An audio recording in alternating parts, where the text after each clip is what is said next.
suis Guillaume Lagente, je suis freelance en communication digitale et freelance for good. Alors moi en fait j'ai toujours été dans le secteur de l'impact depuis la fin de mes études et même au cours de mes études, puisque dès la licence puis le master derrière, j'étais en contrat d'apprentissage dans une structure publique qui travaillait dans le secteur de l'environnement. Et par la suite, voilà, j'ai voulu garder ce fil rouge de l'intérêt général. Donc j'ai travaillé pour une grande association humanitaire, puis une petite asso un peu plus militante. J'ai retravaillé encore pour le secteur public. Bref, j'ai jamais vraiment quitté ce monde de l'impact.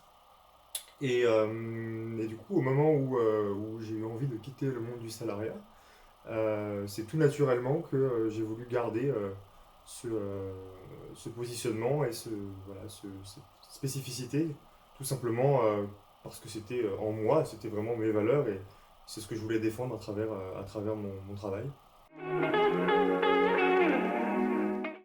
La cause environnementale ces dernières années a pris beaucoup de place pour des raisons assez évidentes liées au changement climatique. Après, globalement, moi je suis assez sensible à toutes les causes sociales, sociétales, parce que je pense que les différentes crises, les différents enjeux sont tous liés. Les traiter séparément, ça n'a pas forcément de sens. Le saut du salariat vers le freelancing, il s'est fait progressivement. C'est une idée qui a mûri au fur et à mesure où je me retrouvais des fois confronté à des freins. Alors moi, c'était plutôt managérial ou sur vraiment la structure. Où voilà, moi, je suis un peu un cheval fou et j'ai un peu ce côté où je remets beaucoup les choses en question. J'ai un peu envie de me réapproprier aussi les stratégies, les modes d'organisation et voilà, on m'a toujours souvent dit que j'étais force de proposition, mais des fois j'étais un peu trop force de proposition et c'était un peu frustrant pour tout le monde. Et moi en premier parce que je me retrouvais à travailler dans des modes d'organisation ou de management qui me convenaient pas. Et à y bien réfléchir, je pense que tous mes contrats se sont finis un peu de cette façon-là. Pas forcément de façon négative, mais en tout cas parce que moi j'y trouvais plus mon compte et que j'avais l'impression d'être allé au bout de ce que je pouvais faire pour transformer l'organisation, en tout cas au moins mon périmètre de travail. Et du coup, le freelancing, il s'est un peu imposé comme ça. C'était vraiment ce désir de liberté, d'avoir totalement la main sur ce que je faisais, sur comment je m'organisais, comment je travaillais, comment je priorisais les choses. J'ai commencé à envisager de me mettre en indépendant en 2020-2021 et j'ai vraiment franchi le pas qu'en mars 2023. Effectivement, j'ai pris le temps déjà de réfléchir à mon projet, d'écrire un business plan. Et puis je crois qu'une des craintes principales, bah, c'était la solitude. Je m'étais dit, je savais déjà que je voulais travailler dans l'impact. Il me semblait que freelance dans l'impact, bah, ça n'existait pas trop, quoi. Enfin, c'était un peu un truc, je m'étais dit, mais qui fait ça, quoi. Alors qu'en fait, plein de gens font ça. Et je l'ai découvert notamment à travers Social Déclic. Puis évidemment, bah, la crainte de voilà, l'instabilité financière, que tout repose sur mes épaules. Et voilà, c'est un sacré pas à franchir, mais je ne regrette pas de l'avoir franchi en tout cas.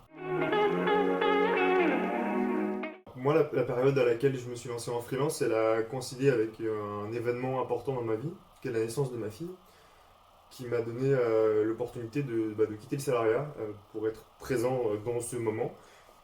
La première chose que j'ai faite, je pense, c'est réfléchir à ce que je voulais proposer en tant que freelance. Donc, j'ai commencé à faire une trame de business plan, à réfléchir un peu à des offres. Et puis très très vite, je me suis mis en quête de semblables. Je crois que c'est très humain en fait de chercher des semblables. Donc au début, ouais, j'étais vraiment en mode benchmark, c'est-à-dire que je regardais un petit peu les indépendants qui faisaient la même chose. Et je me rappelle, je suis tombé sur le profil LinkedIn d'une fille qui était à Bordeaux. Et je vois sur son profil membre du réseau Social Déclic, le mouvement des freelances engagés. Je dis, ah tiens, il y aurait donc une communauté quelque part de gens comme moi. Voilà, puis j'ai tiré le fil, je suis tombé sur le profil de Colline et Charlotte, j'avais eu un échange avec Charlotte.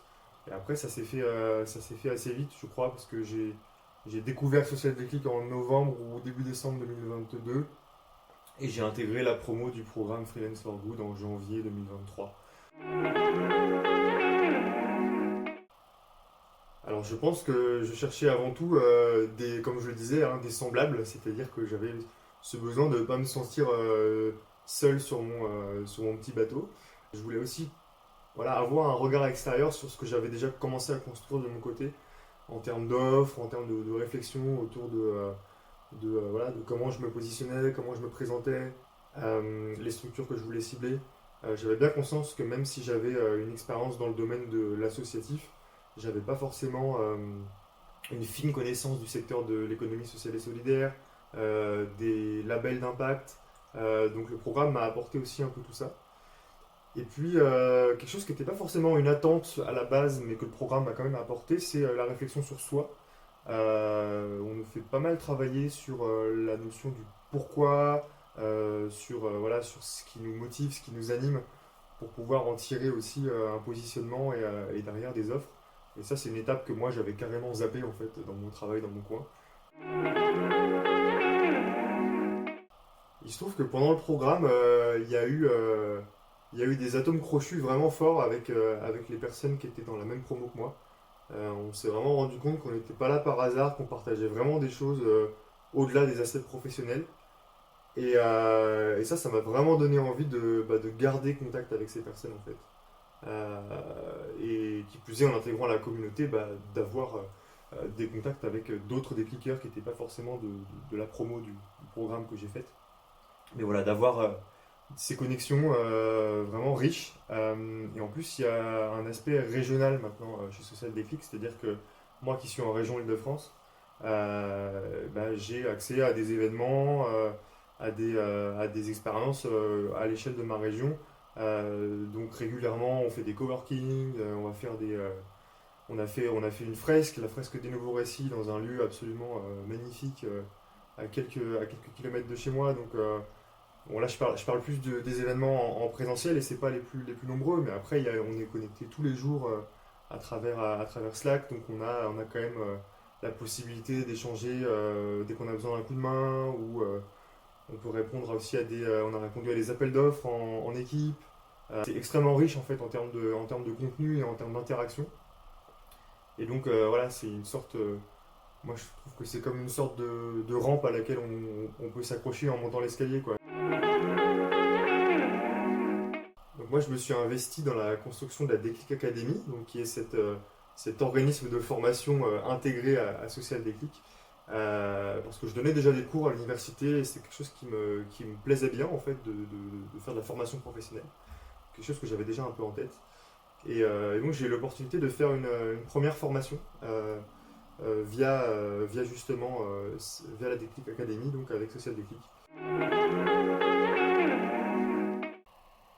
Alors moi, ça va faire un an dans 15 jours que je suis freelance for good. J'ai eu assez rapidement des clients dans l'impact, parce que j'avais déjà un réseau existant, notamment via mon parcours dans le milieu associatif. Donc j'ai pas mis trop de temps à trouver une, deux, trois missions. J'ai fait un peu de prospection aussi localement autour de chez moi, ça a assez bien fonctionné, ça m'a amené deux, trois clients. Et puis en fin d'année, j'ai eu une grosse mission avec un client qui n'est pas n'importe quel client, puisque c'est l'entreprise qui m'accueillait en tant qu'apprenti il y a 10 ans maintenant. Donc, c'est l'entreprise avec laquelle j'ai fait mes débuts dans la communication. Euh, donc j'ai testé, durant cette première année, j'ai testé pas mal de choses. C'est-à-dire que moi j'étais assez polyvalent en communication digitale, hein. Je faisais du social media, je faisais de la gestion de site web, je faisais du référencement. Et donc j'ai rouvert un peu le champ des possibles quand je me suis lancé en freelance. Donc j'ai proposé un petit peu tout, aussi pour tester ce qui fonctionne moins, ce qui me plaît moins.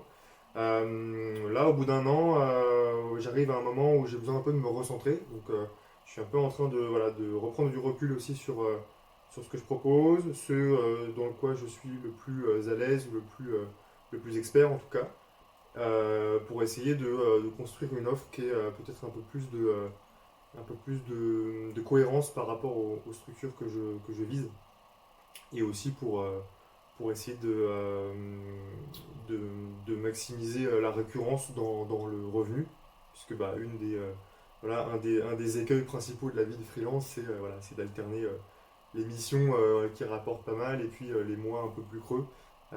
Évidemment, j'y ai pas échappé cette première année, donc voilà, l'idée c'est de remettre un peu de stabilité dans tout ça. Et puis j'aimerais beaucoup creuser deux aspects qui me tiennent particulièrement à cœur, c'est la formation, voilà, que j'ai déjà mis un pied à l'étrier là-dedans avec la Déclic Academy, et puis l'aspect collectif. J'avais été formé il y a quelques années à l'intelligence collective. Je suis persuadé que l'intelligence collective est une des clés aujourd'hui pour transformer nos sociétés, pour travailler ensemble, pour réfléchir ensemble de façon globale. Et j'ai très envie de m'y investir. Ça passe notamment par les fresques. Je trouve que ce sont des outils pédagogiques et ludiques qui sont formidables, que ce soit pour de la prise de conscience ou pour de la mise en action. Donc pourquoi pas devenir fresqueur, mais voilà, je réfléchis aussi à d'autres formats, d'autres possibilités d'être un acteur en fait de cette intelligence collective mobilisée au service de l'impact. Je pense que globalement, je m'en suis assez bien sorti et j'ai pas l'impression qu'il y ait eu trop de chevauchement entre vie pro et vie perso. En tout cas, j'ai pas l'impression que l'un ait pris le pas sur l'autre ou qu'il y ait eu trop d'impact à ce niveau-là. Donc voilà, je pense que je tiens le bon bout et l'idée c'est de garder cette organisation. Ça serait de reprendre la photographie. Je fais de la photographie en amateur depuis quelques années. J'ai un peu mis ça de côté là, ces 2-3 dernières années et c'est une activité que j'aimerais vraiment reprendre. Euh, Pourquoi pas pour la professionnaliser un jour. Mais voilà, c'est quelque chose qui me tient à cœur. Avant de te lancer en tant que freelance, moi je te conseille de parler à d'autres freelances. C'est ce que j'ai fait et ça m'a beaucoup apporté. Ne serait-ce que pour avoir ça donnera des idées, ça pourra aussi te rassurer sur certains points des fois qui peuvent être un peu bloquants ou des peurs qu'on peut avoir ou des fois juste ça peut juste être des préjugés ou des peurs qui ne sont pas forcément justifiées. J'ai pas échangé avec énormément de freelance, je dirais peut-être 3 ou 4 avant d'intégrer le programme social Déclic. Mais chacun des témoignages que j'ai reçus m'a vraiment beaucoup apporté, beaucoup éclairé. Et puis peut-être un deuxième conseil, c'est de bien, ça c'est plutôt quand on se lance, mais vraiment de bien définir son positionnement, sa cible et son offre. Moi c'est peut-être l'erreur que j'ai un peu fait la première année, c'est de cibler un peu trop large et d'avoir une offre pas très bien définie. J'en suis vite rendu compte. Mais du coup oui, je pense que voilà, bien cadrer son discours, son positionnement, avoir une offre claire et précise, je pense que c'est une des clés voilà, pour bien se lancer et réussir dans cette voie. Le mouvement Freelance for Good est en marche.